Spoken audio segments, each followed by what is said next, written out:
When I look at the picture of that young girl, my blood begins to boil. And it boils because when we met on that day, I said I'd written to Alistair Burt, the Foreign Office Minister, to express my concern. I asked him a number of questions. It's not coincidental, I suppose, but his letter, his reply came today, although it's dated the 9th of May. It's all full of gobbledygook. Please believe me, this is not a party political matter.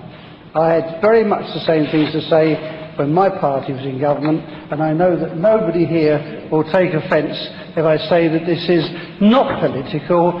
It is humanitarian determination to bring some relief to those brave people. But this gobbledygook that says the UK has requested the circumstance of the incident. Now, how thick can you get?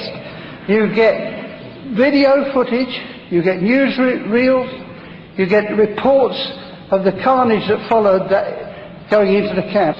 Well, I hope that we get a meeting with the Foreign Secretary. I think it's essential that we have an all-party gathering with the Foreign Secretary, and we tell him, stop the nonsense and gobbledygook, demand immediate, meaningful sanctions against the people in Tehran who are ordering these people in Iraq to do it.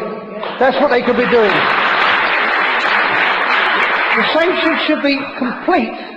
Say, I'm going into the Parliament to say, we're going to do it as a country to bring pressure to bear on the people in Tehran. Salam Ashraf. Indeed, the bravest of the brave.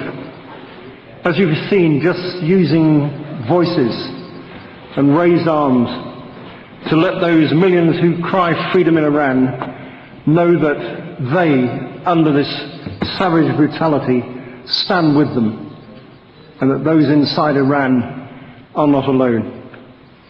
Despite the murderous attack on the 8th of April,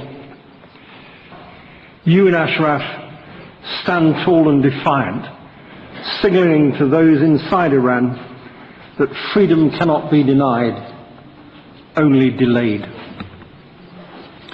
The brutality in Iraq is no accident. And I was thinking on the way here, I wonder how many people in the Foreign Office and the Ministry of Defence, when they're writing what the future of Iraq might look like after the coalition intervened, and many hundred British troops gave their lives. I wonder if it crossed the minds of any of them that there would be a government in place, put in place, by the way, by the Iranians. Iraq gave specific undertakings in writing to the Americans when they handed over responsibility for the safety and security of people at Ashraf to the Israelis, that they now would take on this responsibility. And when the Americans wrote and said, we've just spelt out here what this involves, they wrote back and said, yes, we fully understand that and we fully undertake to abide by this. They turn out not just to be liars,